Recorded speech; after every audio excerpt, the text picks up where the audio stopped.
everybody. You're listening to Fireside Paranormal Podcast. My name is Jordan Cline. Thank you so much for joining us today. I have a fun show planned out. I actually have a ghost hunting group from Huntington, West Virginia that's going to be on. I'm going to talk about some stories, but first I want to tell you about two exciting events going on.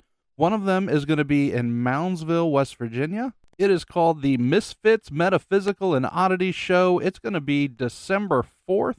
Starting at 4 p.m., going all the way to 11 p.m. It's going to be an evening show. What to expect while you're there. Entry is $10 a ticket. Kids 7 under get in free. This is a family-friendly event, and tickets are only available at the door. Hollering from the hills of West Virginia, the Misfits Metaphysical and Oddity Show is coming to share everything creepy, dark, and dead. This event will be held at the most haunted place in all of West Virginia, the Moundsville State Penitentiary. This location was built in 1886 and housed some of the country's most violent criminals. Right before Christmas, this event is going to be home to buy anything you need for your witchy friend, odd cousin, and little something creepy for your mom and dad. To make sure everyone avoids scams, all ticket sales will be at the front door the day of the event only. You cannot buy tickets online or from anyone else. For vendors, they are still looking for vendors. Go ahead and contact them directly from their Facebook page. Again, that's Misfits Metaphysical and Oddity Show. The next event is the Hidden Marietta Paranormal Exposition. In the ballroom of the haunted and historic Lafayette Hotel, we will gather together all those who delight in the supernatural. From hands-on activities to speakers teaching you the secrets of haunted objects and locations, they have a unique array of creepy creative merchandise and a lot of things to experience and learn. There will be tours of the Lafayette also available. Advance tickets are $12 per person. Tickets at the door are $15 per person. And this event is coming January 29th, 2022. And that is going to be an earlier show. It's going to be 11 a.m. to 4 p.m. Now, both of these events I plan on being at. I'm going to have a little table set up, probably bring a microphone and invite folks to come and tell their stories. I think we can make a fun show out of that. So definitely come out and see us. Mark your calendars. All right, come sit with me by the fire as we welcome our guests for tonight, Brian Clary and Theresa Racer. They're with SRI, which is Spectral Research Investigations, and they're located in Huntington, West Virginia. Brian and Theresa, you with us? Yes, sir. Welcome, welcome. Hi, everyone. Now, you guys have been doing this for a long time. What got you into it? Theresa, do you want to go first? Do you want me to? I don't really care because where we're trying to balance this out, I'll try to figure it out. Literally, like, paranormal investigation is something that I kind of grew up with. When I was little, I was always fascinated by the unknown. And my grandparents were the same way, especially my grandfather. They lived in Beckley, West Virginia. Okay. And I'd spend most of my summers down there with them. And every time I'd go down there, they had all kinds of ghost books that I could read. And they would tell me ghost stories instead of bedtime stories. And my grandpa would even talk about the haunted places, nearby and say, when you get old enough, I'm going to take you over there and we're going to find those ghosts. So even from a really early age, I had that mindset of this is awesome. And this is what I, want to do with my life. Now, did he end up taking you on those trips? No, unfortunately, he passed away before I got old enough to really go ghost hunting. But I think I made him proud in the fact that, I did take what he taught me and just, I've spent years reading and watching and listening and learning everything that I could about the paranormal, and trying to take all of that and kind of, not only find answers for myself, but, try to help other people who are going through, things that they don't understand or that scare them. That's real good. Now, Brian, how did you come into this? So from a pretty early age, I would not consider myself like a psychic or anything like that. That's just not who I am. I do feel like for whatever reason, it's been fairly common in my life to be able to see or hear or experience things that many other folks may not. starting out probably 4 or 5 years old, we used to live in a parsonage here on Route 2, and things happened fairly commonly. Things like doors opening and closing without really any kind of thing that, even as a little kid, there was nothing I could really like come up with as a reason. Uh-huh.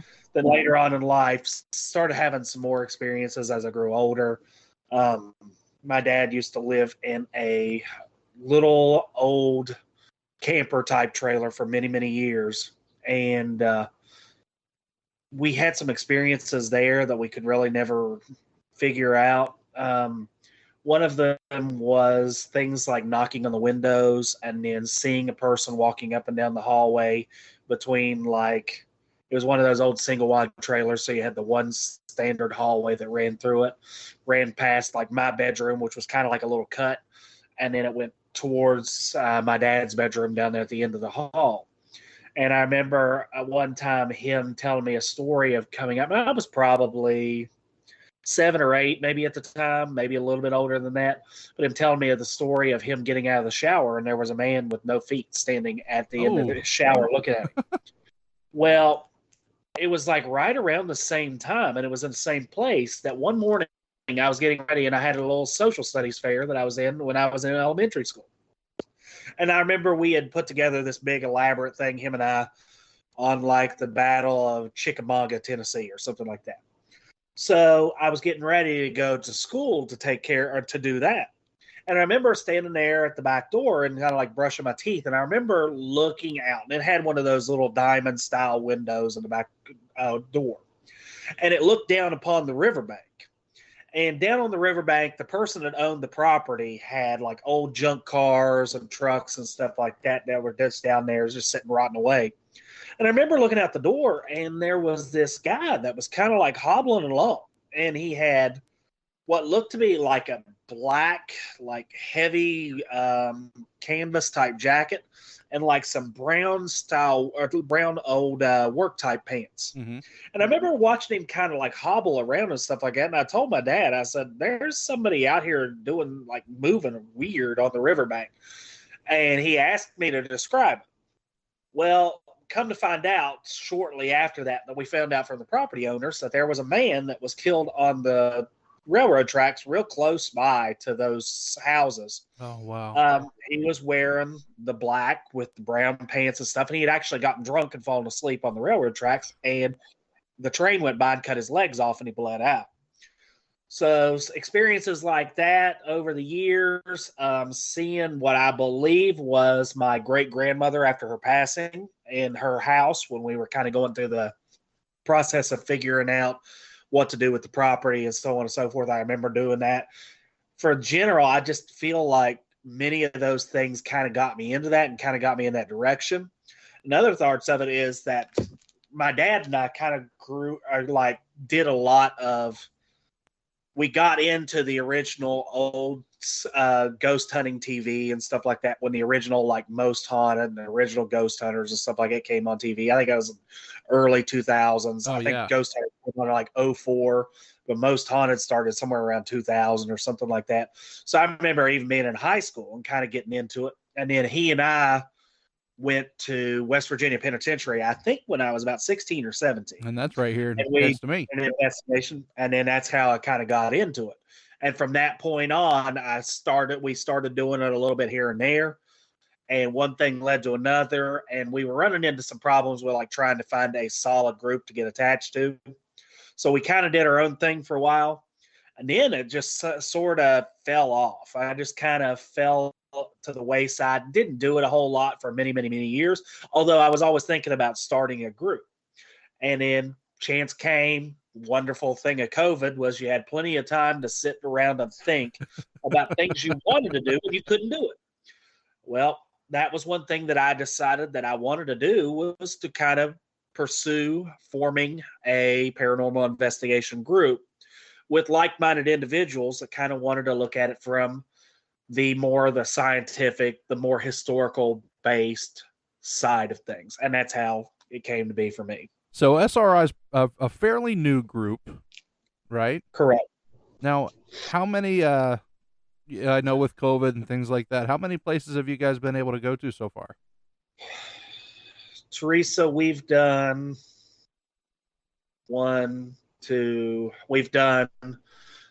we did a kind of a training exercise up at the TNT area up at Point Pleasant. And that was more just to kind of get used to, like Theresa and I went, and we just kind of used the opportunity to kind of learn each other's strengths and stuff like that, and just to kind of get out there and do something for a change. Then we've done the Heyman House a couple times. We've done the old hospital on College Hill a couple times. We've done Deep End Antiques down in Beckley one time. We did the bank building in Beckley for a couple hours one evening. We're returning to Deep End Antiques on the 13th, and we've got several more that are coming up in the near future. We've talked about the Price Mansion down in Beckley area. The other bank building in Beckley, there's a couple of them, I guess. And David's been kind of working with us to get them set up. So we've got several of them coming. We haven't done a whole lot of them so far. A large portion of it is just because you can't hardly get into places right now with COVID. Yeah, it makes it really tough. But it seems like in the last year, I mean, you've been fairly busy. We have really, I think Theresa can add on to this, but I think we've started to kind of hit a little bit of a rhythm. Now, when you were at the Pin, were you at one of like the ghost hunting classes, anything like that, or was it just a free for all kind of investigation? When Dad and I did those, that was many years ago, and that was one of those public investigations where you pay your fee, you go in there, they take you through the general overlook of the building, then they turn you loose to like 5 o'clock in the morning or something like that.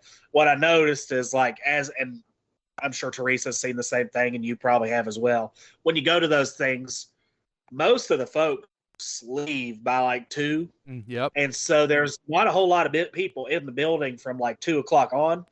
And that's when you can get a lot of time done. So we did, when I did the Pin and when I did Trans-Allegheny, both of those were public tours that kind of got to more of an investigative side once a lot of the general public kind of moved to the side. Now, of the places that you've seen so far, what do you think, and you know, obviously you both are going to have your own opinion on this one, what do you think is the most active? Theresa, I want you to start this one because I've been talking a lot. It's really a toss-up. You know, since I've been with SRI, you know, we've had limited places that we've investigated, but I think that most of the pretty much all the places except residential that we did were pretty, you know, teeming with not necessarily evidence, but a lot of people had a lot of people had personal experiences that we can't explain. Just a lot of just really strange stuff going on. Yeah. It's hard for me to pick a favorite because I don't know. I must have an obsessive personality or something because I'll get focused on doing the research for a location that will just consume my entire being for until the next one comes along. And so I've loved every single place that we've been to. I kind of have a little soft spot in my heart for the Heyman House because that was our first real investigation together. And you know, we did have some crazy stuff go on that first investigation we did of it. All right, so tell me about this Heyman House. I'm not familiar. Well, the Heyman House is located in Sutton, West Virginia. And it was built, about 1890, 1895? I can't remember off the top of my head. I think it was like 1892, 1893. Yeah, it was built in the 1890s, just for William Edgar Heyman. He was everything to the town at that time. Yeah. He was a politician. He was a lawyer. You know, he pretty much built the town of Sutton. Okay. Really, you know, made it what it is today. And he and his first wife had moved into the house with their children. She actually passed away in the house, and she's believed to be one of the ghosts that haunt it.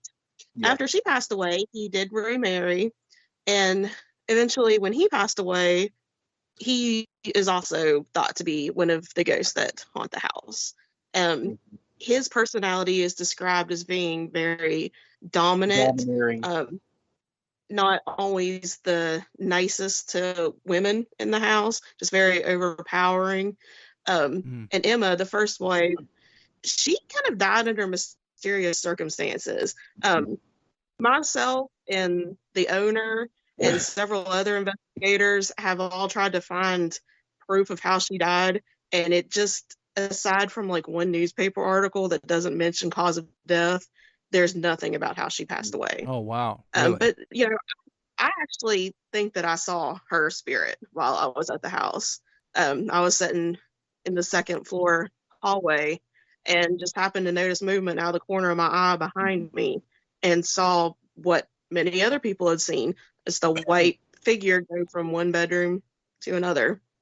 Yeah. But the house is really awesome. It's owned by Theresa Frame, and she runs it as kind of like a haunted Airbnb. So you can rent it out for the night. It's not expensive.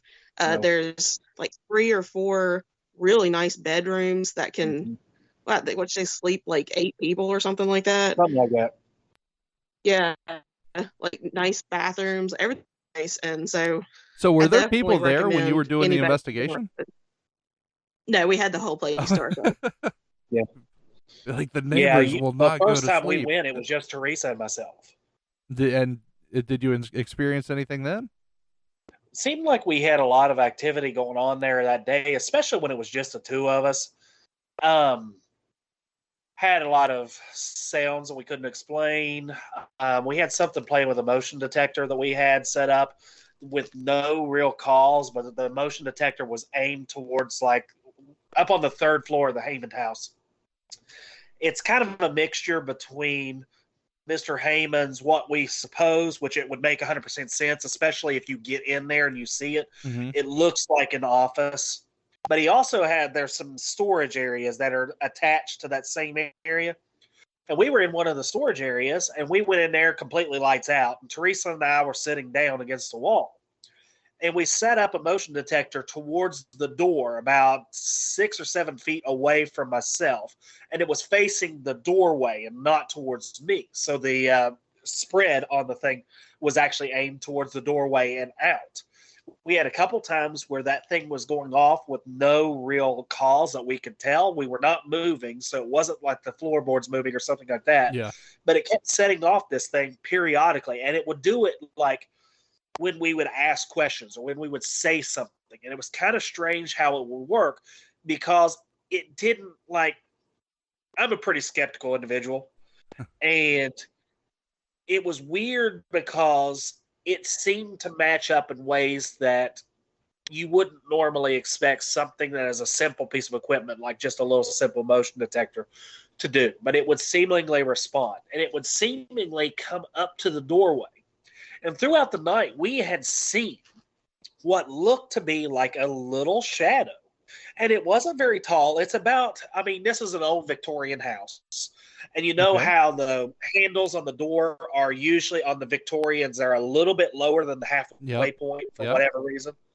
So the shadow that we kept seeing seemed to be right about height of the door handle on those doors, on those old Victorian doors, with no real, it would kind of peek its head out and it would kind of look towards you. And as soon as you've got a grip on it. So with the doorway, whatever it was would kind of poke its head through for a moment, and it would like duck its way back as soon as it saw you. And it would seemingly be able to tell, or seemingly had enough intelligence about it, that it knew when you were looking at it or when you were like fixated upon it.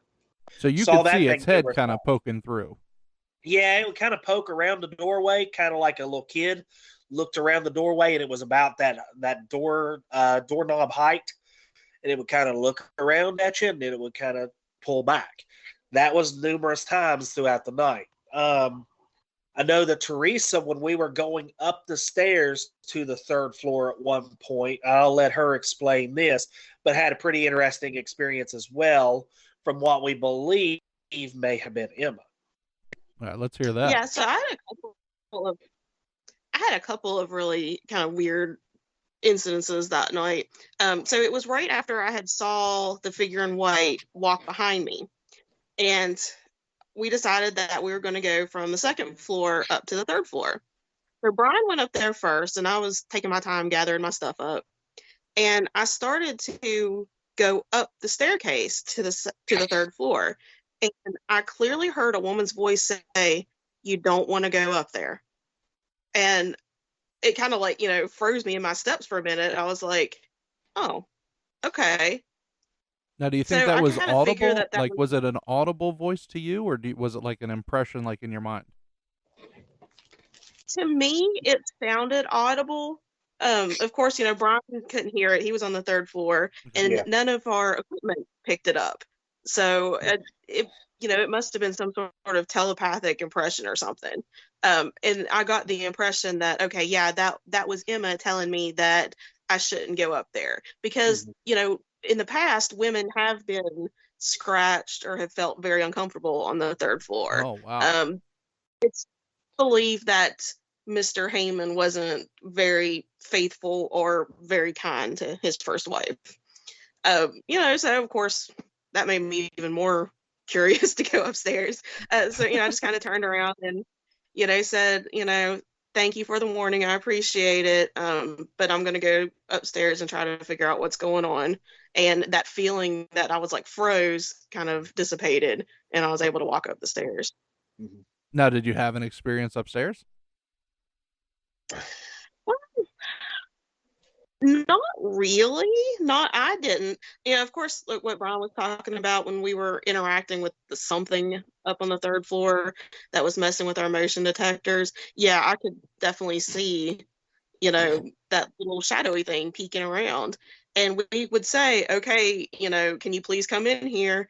And we would see that motion detector go off. I mean, it was, it happened too often to be coincidence. Mm-hmm. But we like most things, you can't prove it.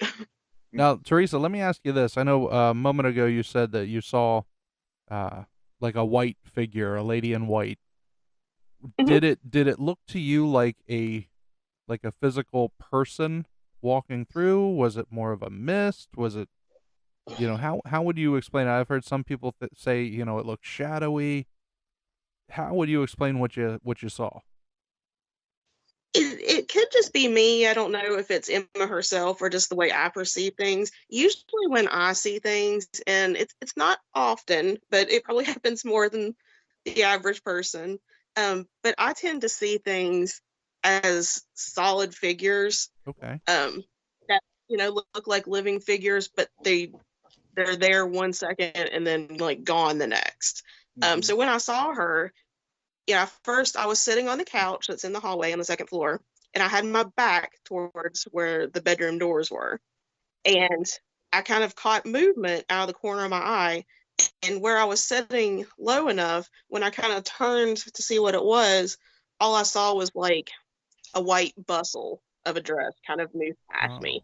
And by the time I got all the way turned around, it had completely gone. Even when we were setting up that night, we were down on the first floor, and Miss Frame has a kitchen with a dining room attached, and there's kind of like in between, there's a servants' quarters area where the servants would have prepared stuff and whatnot. I guess it would have been the nannies or something like that at the house at that time. But even when we were sitting there and setting up our equipment and kind of going through our preliminaries and kind of getting everything set up, we started hearing something that immediately sounds almost like, do you all know, or like the old pleated Victorian type dresses, and how when you walk with them or when a woman walked with them, it kind of did that swishing from one way or another. Yeah. We kept hearing that throughout the evening, in particular right there as we were setting up. I remember turning and looking at Theresa, and I was like, did you hear that? And she said, I thought I heard something. And I went to the stairway to look. Whatever it was, the sound seemed to be emanating from that stairway in that house. Now, I never saw Emma. I never saw anything of that nature in the Heyman house. We did see the shadows and things. But the Heyman house in general, there seems to be a lot of, the kind of way I look at it, is a lot of the Hammond House activity seems to be more of a residual nature. Okay. I feel like there was some element of interactivity, especially from the little shadow guy up on the roof. But for the most part, everything just seemed to be kind of playing on a cycle in the home. And when you think about what is in the area, when you're talking about the geology of the area with the slate and the granite rock and stuff like that, and then you have the river and such like that in that region, it would kind of lend itself to being more of a residual type haunt anyway. Now, could you, and we've discussed residual haunting several times on the show, but you're the first that's got into like the slate and the granite part of it. Can you elaborate a little bit, because we do have a lot of folks listening that don't know much about the paranormal, and they like learning about this stuff. So teach away, boss. All right. So obviously with this, you have to take a grain of salt, because one of the things that I always, one of the old things that we always kind of touch on when it's Theresa and I, unlike a lot of the more famous paranormal groups, is we have to come to the table telling you point blank that none of this is proven. And there's not likely to be, unless something groundbreaking happens, there's not likely to be any proof on the horizon. We can only get incrementally closer. But one of the theories that is out there when it comes to residual hauntings is that things that are conductors, things like water or metals in the soil, like possibly iron or possible copper deposits and things of that nature, can store energy. And it's the same way with like granite and with slate rock. Is the thought process is that those minerals have the ability to absorb electromagnetism and energies and slowly release them over time. And it's kind of like a VCR tape. You play it back, it plays for a moment, then you rewind it, and it does the same thing over and over and over again. That is one of the theories out there. The other one is that, and one of the theories that is out there, and once again, these are all theories, so we don't know for sure, but areas near water tend to be more haunting. I'm trying to think of the word here. More susceptible to hauntings for whatever reason. One of the thoughts is that water is able to store energy the same way as certain types of rock, and that water and that rock can slowly play back the same the environmental conditions and stuff like that in the exact same way under certain conditions to play that haunting back or that image back as kind of a loop. It can be sound, it can be visual, etc. Now, could it be also, and I can't go any farther than this without at least referencing Disney with Frozen 2, that water has memory, right? But I had to. I couldn't not. Hey, do you think do you think there's something with like that stone, because in the water there is stone beds, and then the water almost being a conductor, almost like a white noise. Where things, I mean, you can always make that case. I mean, and when you think about the dissolved solids and stuff like that in the water and the dissolved minerals, you could make an argument like that. It's hard with that because it seems like a solid theory, and it's inherently possible that could be it.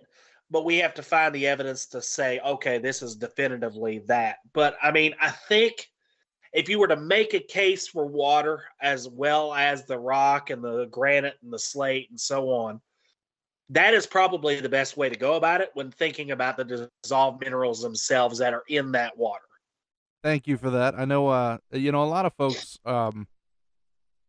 have curiosity, about the paranormal. Some of them might be wanting to start their own groups and want to get a foundation on what the experts are doing. So, to have that groundwork that, hey, there is things like residual that, or like an intelligent haunting, which, like you were saying, with the shadow bopping its head kind of over the doorway, these things do exist out there. And the more you know, you want to know about them before you jump into an investigation on your own, because you never know what you might stumble onto.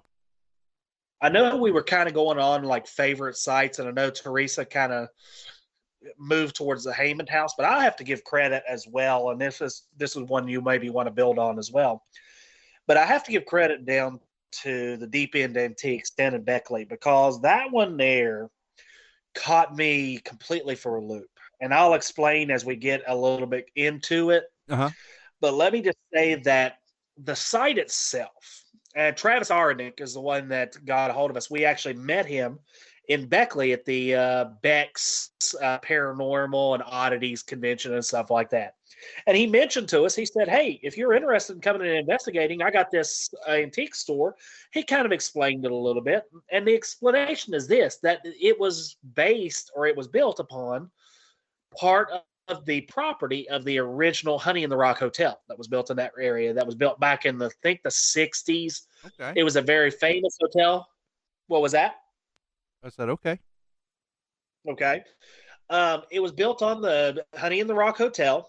The Honey in the Rock Hotel was built because of the big play that happened down in that area. It got famous, and the people were trying to market accordingly off of that play. Well, the property that we investigated was it's a multi-little unit. There's a florist there, there's a salon, there's an antique store, and there's a daycare center there. And Travis owns or operates the antique store. And he said, come on down, come check this out. And we kind of, Theresa and I met with him one evening on Facebook and whatever. And we just kind of did a preliminary kind of interview about the property. And he was kind of giving us some of the background on the property. And Theresa and I have a historical background anyway, so we kind of did our own stuff as well.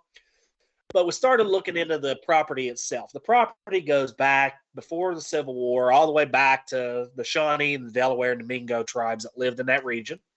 So there's a lot of violence and stuff like that that is attributed to that region.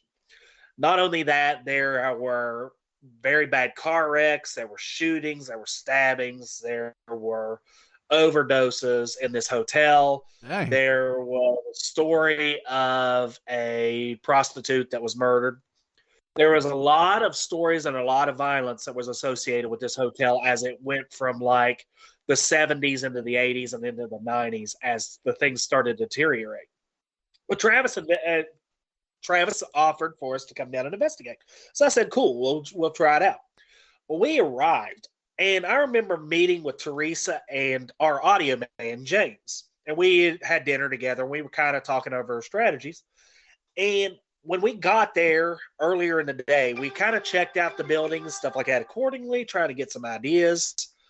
And it's hard because this is an operational business. And it's really kind of hard to kind of get a real rhythm or a real feel for this property because it's all over the place. It's a store. And this guy, Mr. Arnick, was very nice, brought us in. We kind of met with him. We kind of went over some stuff, and we went to have our dinner and stuff like that and tried to figure out our strategy. And we weren't sure what we were getting into. Well, then, as the night, when we got back to the facility, and Travis stayed there with us, things started going crazy fairly quickly in this place.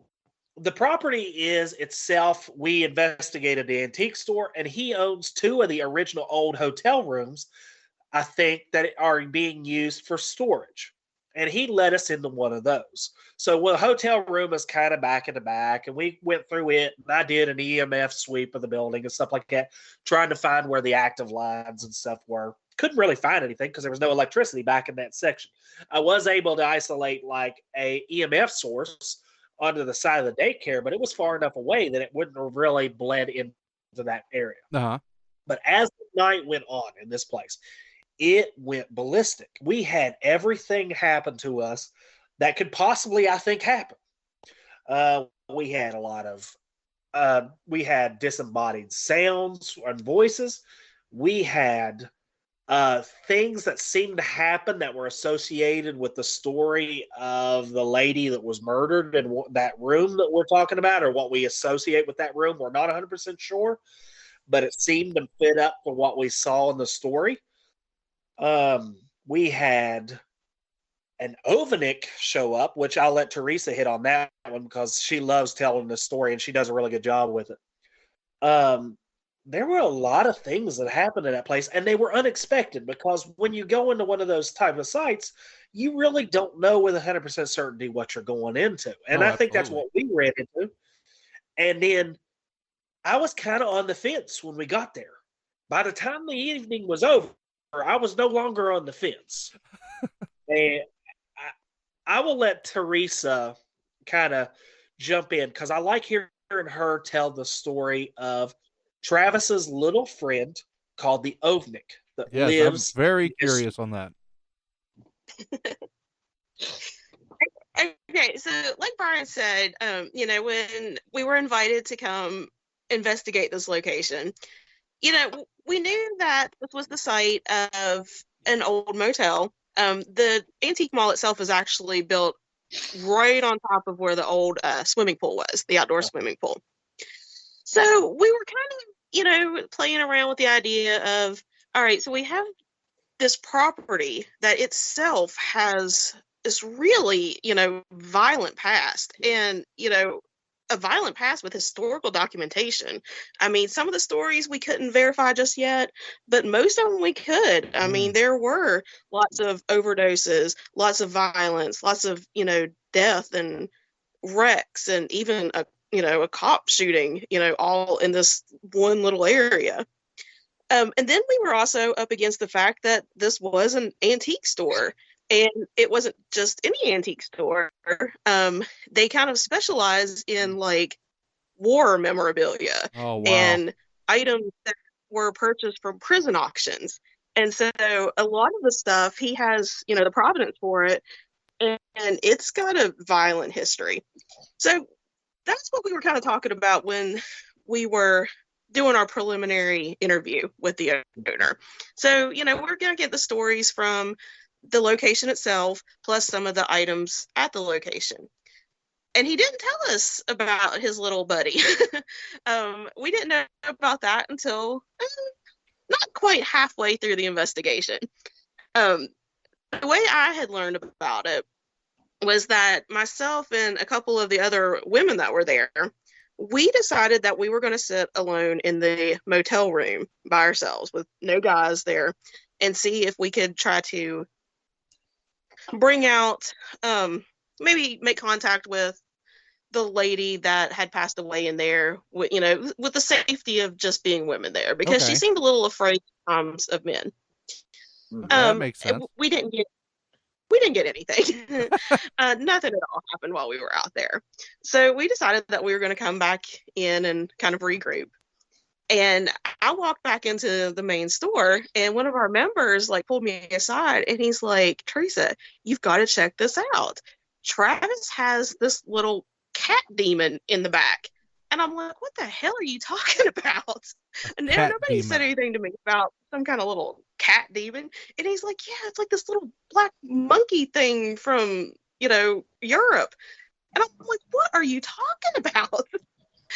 And, so I kind of get a little bit of the story. And the owner, his family is, from the Slavic region of Europe.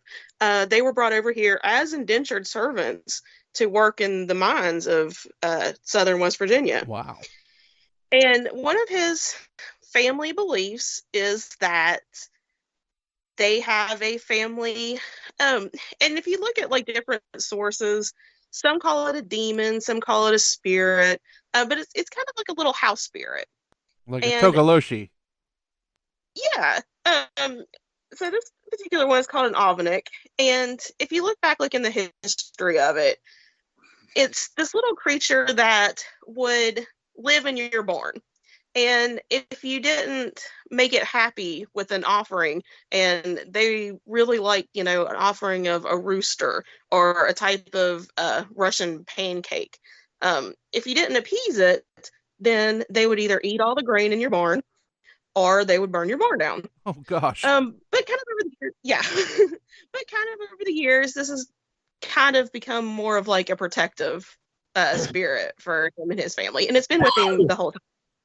Well, anyway, so the member was telling us, and Brian can elaborate on this because he was there. Mm-hmm. They were in the back room of the antique mall and actually saw this thing in the mirror. You want to take over? Yeah, I want to know what it looked like. Okay. So when we met with Travis, we went to the back room, and the antique store is split up into two major rooms. There's a front room where all the displays are, and then he has a back room that's kind of got some of the secondary antiques and couches and bigger pieces of stuff back there. Then he has a little kind of office and stuff tucked in the back. Well, he took us back to the back area, and we were just kind of doing a general sweep of the building. We were checking for EMFs and such like that. And Travis just nonchalantly, and he never mentioned this before anything, so this was like the first time we had ever heard of it. He said that he had a little buddy that lived back there. And I was like, what are you talking about, dude? And he said, yeah, I've got a little friend that lives up in the attic and comes down. I was like, what? This guy's crazy. When he started telling this story, he's like, yeah, he went over the legend and stuff like that. And he said that this thing lives in his shop and helps him protect his shop. And he said it lives up in the attic and comes down periodically. And he said, in this building, he said one of the biggest things, or one of the biggest reports that he has paranormal-wise, is that when all else fails, check the mirrors in the place. The idea of the mirrors can like have manifestations in them that you can't see with the naked eye otherwise. So he said, check the mirrors. And he said, if you want to see this thing that I'm talking about, he said, come here. And he takes me over into this back room, and he's got a big Victor Victrola, one of those old style bar shiny mirrors in the back. Uh-huh. And he puts me in front of this mirror, and he faces me at the mirror. And he said, I want you just to stand here and wait. Okay. I was like, oh, all right, whatever. And we had two of our members back there with me at this time, and both of them are back standing behind me, probably 5 or 6 feet behind me. And there are 3 big coat racks that are loaded with like NASCAR clothes and stuff like that he has in the shop.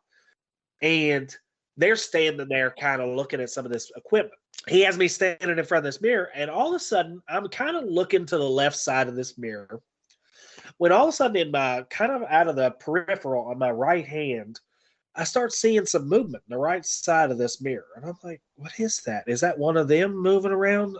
Then I turn my attention to look. And in that mirror, in the reflection, I see what appears to be maybe 18 inches tall at tops, a small black creature that looks like a blend of a cat and a monkey. And it is standing up on this coat rack behind one of my guys who is just kind of standing there with his equipment. And I turn around to look at this thing, and as soon as I lock eyes with it, because it looked at me, I looked at it, and it said, okay, I'm done. And it bolts, and it runs. It jumps down off this coat rack, and it runs. And it runs and hides underneath like this big china cabinet. It's got one of those gaps underneath where it's dark. And I saw where it physically ran to.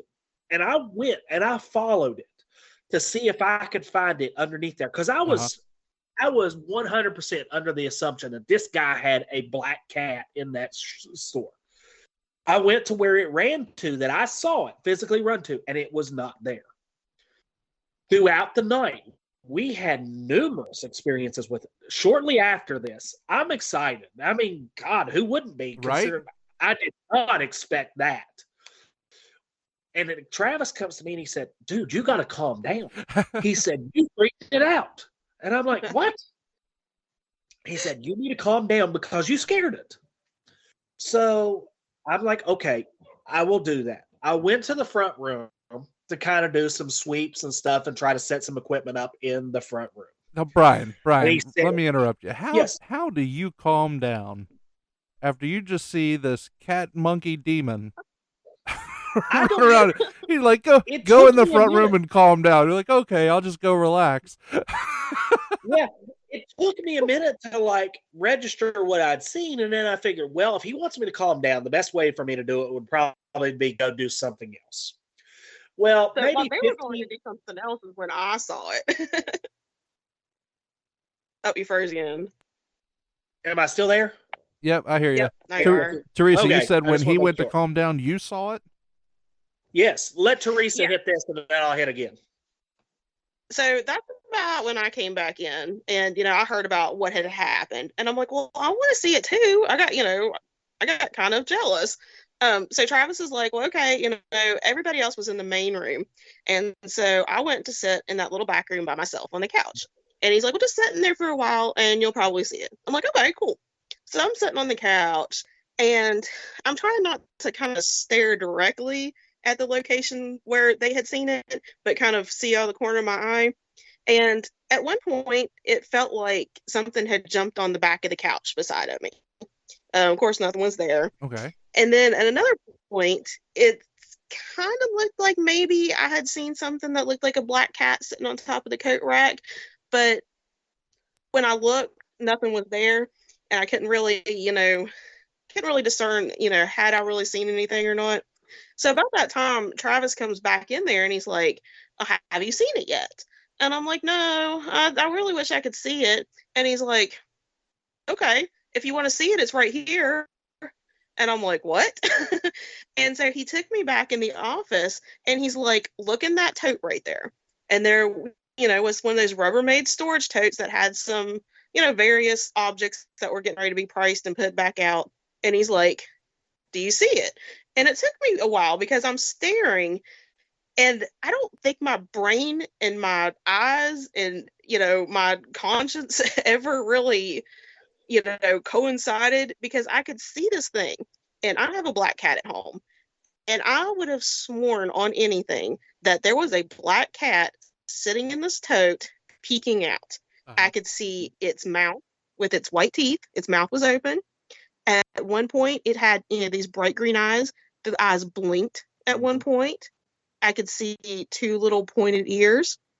And I'm getting closer and closer to this. And I'm like, I'm having an existential crisis because I'm like, I cannot actually be seeing what I think that I'm seeing. This thing cannot actually be here.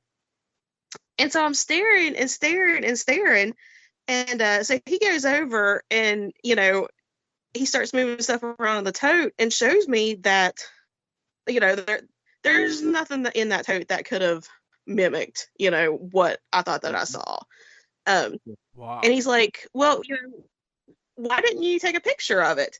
And I finally felt like, how UFO witnesses feel when they're like, well, why didn't you just take a picture of the UFO or the Bigfoot or whatever you call? I was literally in so much shock trying to make sense of what this thing was that it didn't even occur to me to the camera in my hand to lift it up and take a picture. Yeah. I was trying to figure out what this was. Yeah. Wow. Later on in the evening, Brian Martin and I were in the back room kind of doing an EVP session, excuse me. And we were just kind of messing around in this back room in the same area that this thing supposedly lives. And I turned my attention to, we have a static cam set up on a big glass case. I turn around to face that camera and I'm kind of working around with it and so on.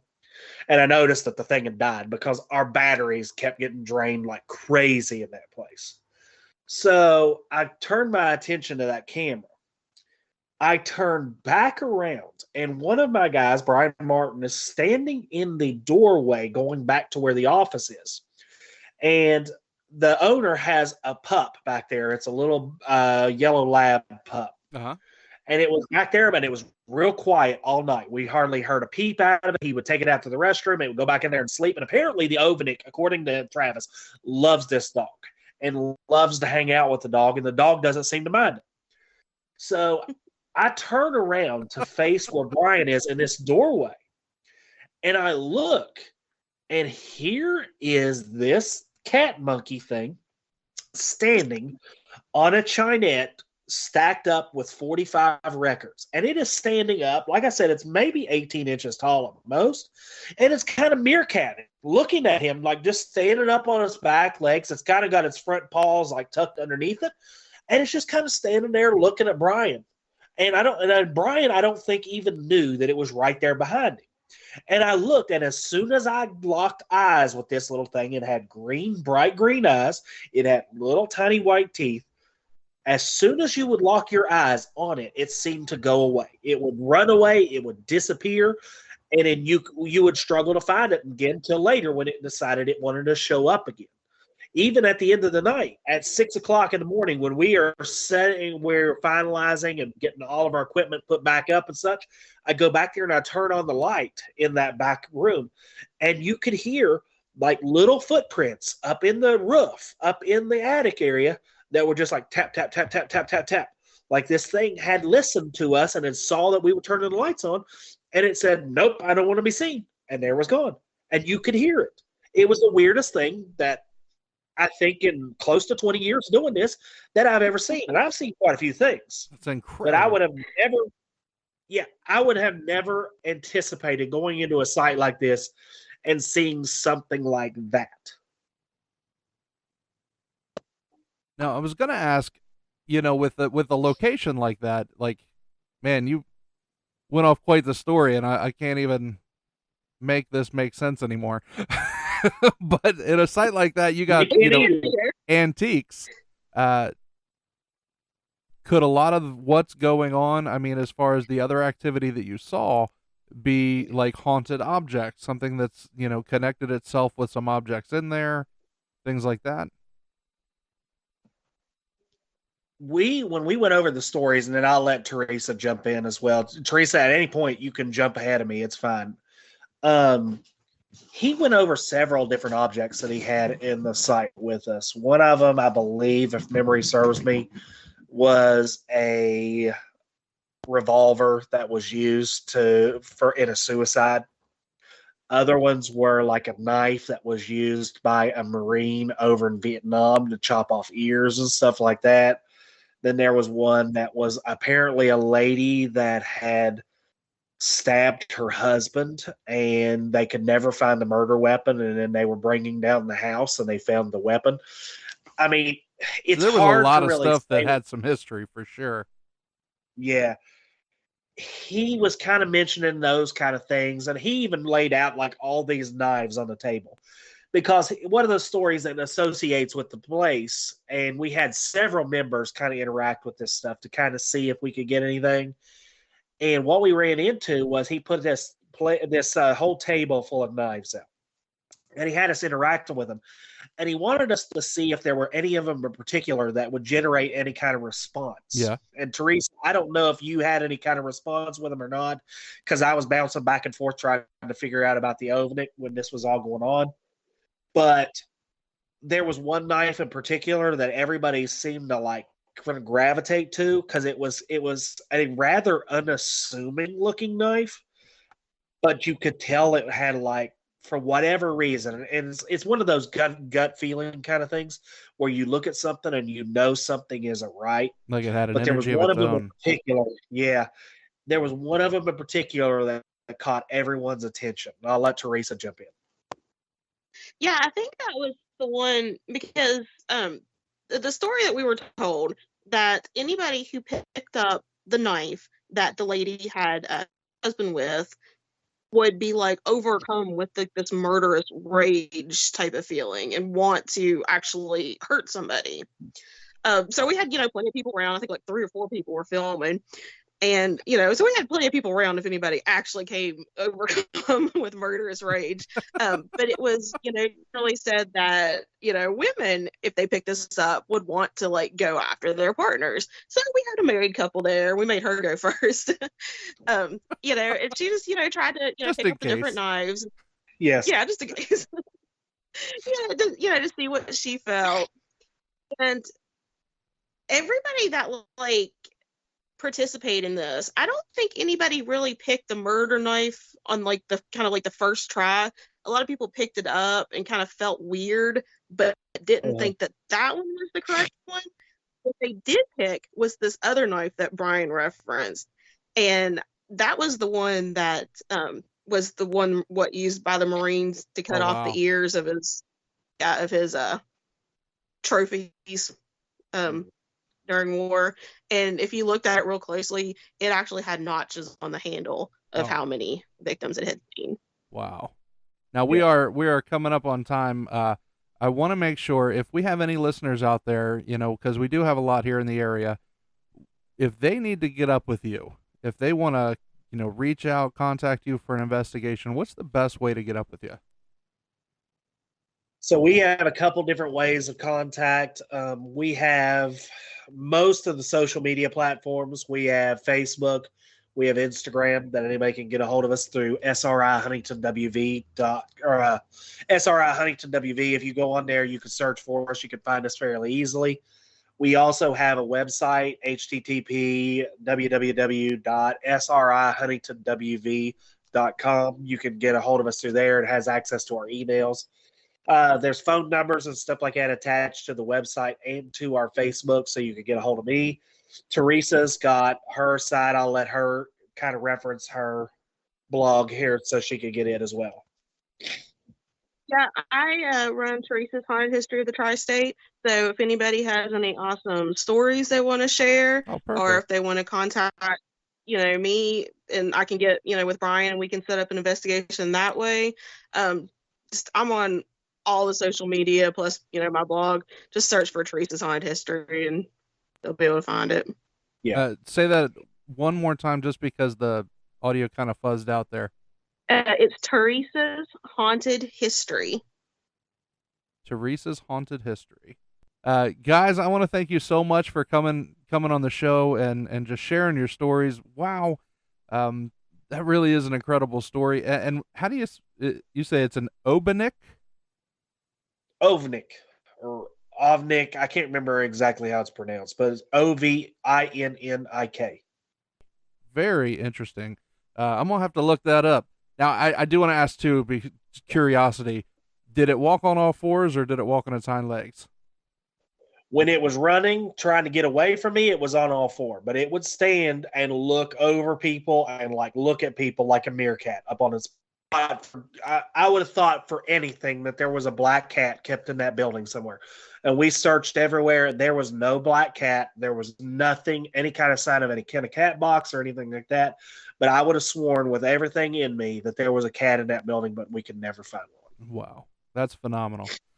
Thank you guys so much for joining us. And I do want to talk again if you're up for it. Absolutely. Yeah, just get a hold of us whenever. We would like to talk to you probably about some of our experiences at the old hospital in College Hill and stuff like that. You might find those interesting as well. Oh, absolutely. Absolutely. Thanks again. And we will say goodbye and appreciate you very much. Make sure you go and find them. That's SRI Huntington WV. Look them up. Thank you, guys. Appreciate it. All right. Bye. Thank you. And with that, the fire is out. Thank you guys so much for joining us this week. I do want to remind everybody to check out our Facebook group, Fireside Paranormal Hub. We have a great time there. We would love to see you there. Reach out, say hello, and get involved with us. If you have a story of your own, or if you want to reach out and contact us, send me an email. It is firesideparanormalpodcast@gmail.com. You can check out our website, firesideparanormal.com, and check out our merchandise. Really check us out on all the different, social medias, the Instagram, we're on there. We got TikTok. We've been having a lot of fun there. Reach out to us, say hello. And until next week, everybody, don't be afraid, only believe.